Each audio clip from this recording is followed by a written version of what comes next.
林静，我问你一个问题，你有没有发现我们身边很多学中文的朋友，可能 HSK 都过了6级，看剧刷视频也基本没问题，但一到真实对话，特别是跟中国人聊天时，就好像卡住了一样，除了你好，吃了吗？你的兴趣是什么？就不知道怎么深入下去了。你这个问题问得好，很多中文学习者明明有很多想表达的东西，但又感觉说不出来，总是没法深入交流。对，我觉得这个有口难开的困境，可能戳中了很多学习者的痛点。没错，这真的太普遍了，几乎是每个中文学习者的必经之路。今天我们就来好好分析一下，这到底是为什么，以及该怎么破局。大家好，欢迎来到 Mandarin Chinese Podcast， 我是林静。大家好，我是方舟。你刚刚提到的这种有口难开的困境，大家往往觉得是自己不够努力或者没天赋，但其实背后藏着一个语言学习的核心秘密，就是口语表达，它根本不是一个简单的知识累积过程，它更像是一种需要及时反应、高度内化的技能。内化这个词有意思，你是说像开车或者骑自行车那样形成一种下意识的反应？对，就是这个意思。我们很多人可能没意识到，要达到这种境界，有一个非常关键的、不可跳过的前期准备阶段。语言学家克拉申早就提出了一个叫沉默期的理论。简单说，就是任何语言学习者在能够流利的输出之前，都需要一个相当长的只输入不输出的阶段。这个阶段就是在进行大量的听力输入，在脑子里默默地搭建语言体系，为以后的内化输出打下坚实的地基。等一下，这里我有疑问，你说的大量输入是什么都听吗？很多学习者觉得要听就听最地道的，于是就去听中国人日常聊天的播客或者视频，结果发现语速又快，俚语又多，别说听懂了，连断句都困难，这样真的有用吗？你这个问题问到点子上了，这恰恰是很多人会误解的地方。我们说的输入指的是可理解性输入，也就是说要用那种大部分内容你都能听懂的材料来练习。哦，我明白了。所以这就好比学游泳，我们不能光在岸上背理论，也不能一下子就被推到深水区，得先在自己能站得住的浅水区适应一下，是这个意思吗？对，你得先在浅水区待着，感受水的浮力，习惯把头埋进水里，用浮板练习打水。你整个人已经完全泡在水里了，只是还没人要求你立刻游出一个标准泳姿。这个在浅水区玩水的过程，就是积累语感的沉默期。这个比喻太贴切了，所以我们很多人在学中文时遇到的问题，其实就是跳过了这个在浅水区大量输入的过程，太着急的想往深水区里跳，也就是太着急开口了。就是这样，这种急于求成的心态，恰恰是违反了语言习得的自然规律。你想想，一个婴儿在开口叫爸爸妈妈之前，他已经听了整整1年的语言输入了。我们强迫一个初学者在输入不足的情况下就去表达，结果就是巨大的焦虑和挫败感。这不仅不会帮助他，反而会让他对开口说话产生抵触情绪。这我太理解了，那种感觉就是你能听懂对方说的，但你自己从来没那么说过，于是你只能用母语先想一遍，再硬着头皮翻译成中文，结果说出来的话连自己都觉得不对劲儿，听起来怪怪的，慢慢的就越来越没勇气开口，不敢跟母语者交流。是的，这就引出了我们常说的第2个大问题，心魔。很多时候，真正锁住我们嘴巴的不是能力，而是心理上的障碍。最典型的就是完美主义和对犯错的恐惧。很多人总想等自己普通话说完美了再开口，可关键是不开口，你永远也达不到那个完美的状态。这不就是那个经典的悖论吗？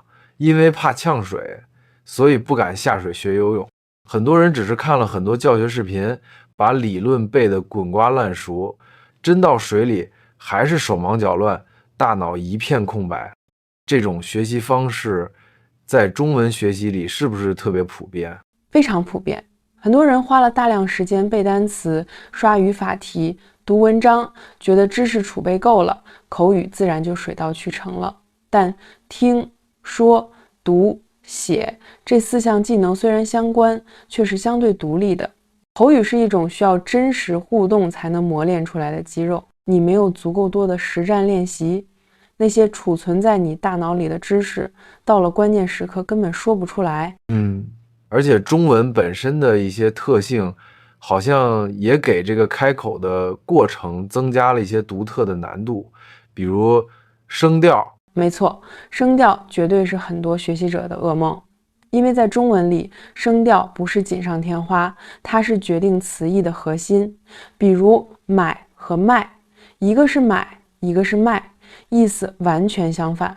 我懂了，这就像是每说一个字前，脑子里得先过一遍这个字的声调正不正确，极大的增加了认知负担。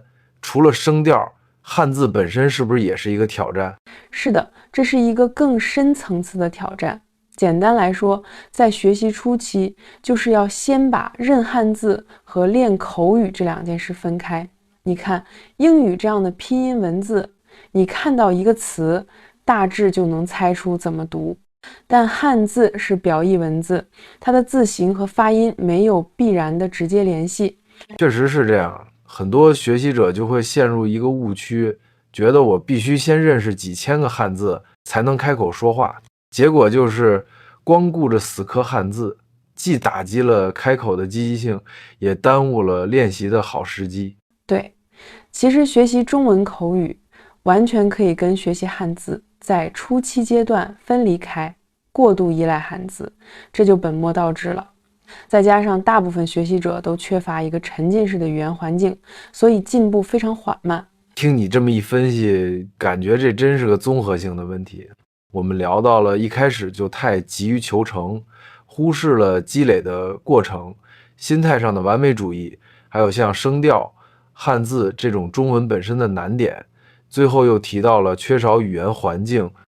好了，分析了这么多，大家最想知道的肯定是到底该怎么办，有没有什么破局的方法？当然有，所有策略的核心都指向一个词：内化。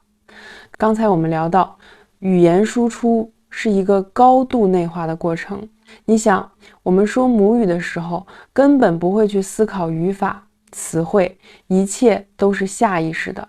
所以，突破口语瓶颈的关键，就是要把学到的中文知识，通过大量的有意识的练习，内化成这种无意识的、近乎本能的反应。这个内化听起来有点悬，它和我们平时理解的多说多练有什么本质区别吗？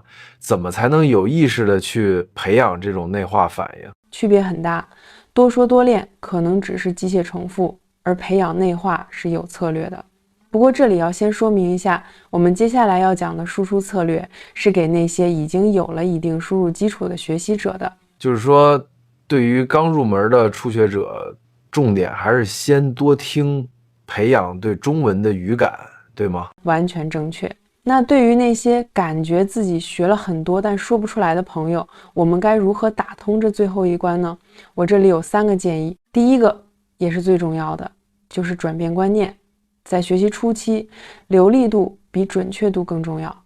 这一点特别关键，就是要先放下完美主义的包袱，别怕犯错，先把话说出来。对呀，你想想，我们自己说中文的时候，不也经常说错话、用错词吗？说错了，改一下就好了，根本不是什么大事。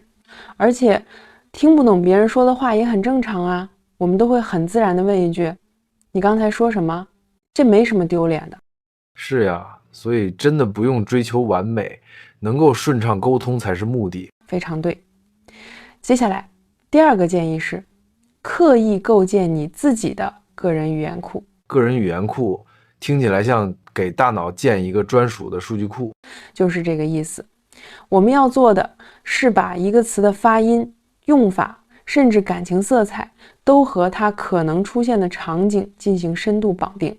这样遇到类似的场景，你大脑提取的就不是一个孤零零的单词，而是一整个鲜活的场景和感觉。哦，我懂了，就像你看到别人快要摔倒时，会脱口而出“哎呦，我的妈呀”，对方的慌乱、滑稽的画面，以及这种紧张又有点想笑的感觉，连同这句话本身就一起存进你的个人语言库了。那当你下次要摔倒的时候，这句话可能就自然而然地冒出来了，而不是要去思考该用什么词。没错，你这个例子太生动了。我再补充一个更日常，大家马上就能用的例子。比如你在咖啡馆点单，听到别人很流利地对店员说：“你好，一杯冰美式，少冰，带走。”你就可以立刻把咖啡馆点单这个场景和这个句式深度绑定，下次你再去点单就不用从零开始想语法了，直接调用这个场景和句式，这就是一个非常高效的建立个人语言库的方法。这个方法太实用了。那第三个建议呢？第三，就是主动为自己创造一个可以随时练习的环境，想办法张嘴。对大多数自学者来说，最简单的方式有2个。第一个是找人说，比如在网上找个语伴，先从简单的问候开始。当你开始说外语，甚至哪怕听懂简单的一个词，就会觉得哦，这里我懂了，就会很有成就感。第二个是自己跟自己说，也就是进行自我对话。自我对话就是自己和自己说话吗？听起来有点怪啊。其实这非常有效，你可以每天给自己一个小任务，比如用中文说出你今天看到的5个东西，或者描述一下你今天午饭吃了什么，或者简单的说一下你明天的计划。当你有说不出来的词时，在这个场景下去查这个词或者这个表达，印象就会特别深刻。这些方法听起来门槛不高，在家就能做。是的，当然，如果你有条件的话，参加语言学习班，或者出国旅游、短期留学，让自己完全沉浸在那个环境里，进步会更快。你会突然在某个瞬间真切地感受到，语言不再是书本上的一门学科，而是你生活的一部分，一个能帮你连接他人、解决问题的实用工具。说的太好了，看来归根结底就是心态上的转变。当我们不再把中文当成一门要考试的学科，而是把它看作一个可以自由表达思想和情感的工具时，我们才能真正的打破沉默，自信的开口。没错，那我们最后来为大家快速总结一下今天聊到的几个核心方法。第一，放下完美主义，记住流利比准确更重要。第二，刻意练习，通过场景记忆法建立你自己的个人语言库。第三，给自己创造练习机会，哪怕只是每天几分钟的自言自语。这个总结非常清晰，我们也非常希望能听到大家的故事。今天我们聊到的这些困境，比如完美主义、害怕犯错，或者习惯性的脑内翻译，哪一个最让你感同身受呢？你又有什么自己独特的练习口语的小窍门吗？欢迎在评论区留言告诉我们，和大家一起分享交流。期待看到大家的分享。对了，林静，说到开口说话，我想到一个最常见的场景，表达感谢。你有没有觉得有时候别人帮了你一个大忙，你只说一句谢谢，感觉分量总是不太够？太有了，特别是在一些正式或者人情味很浓的场合，一句简单的谢谢确实显得有点缺乏诚意。那么我们下期节目就带大家一起探索一下，除了谢谢，还有哪些更地道、更准确的中文感谢表达。这个主题太实用了。那各位听众朋友，我们下期不见不散，别忘了点赞、订阅我们的频道哦。我是林静，我是方舟，我们下期节目再见，拜拜。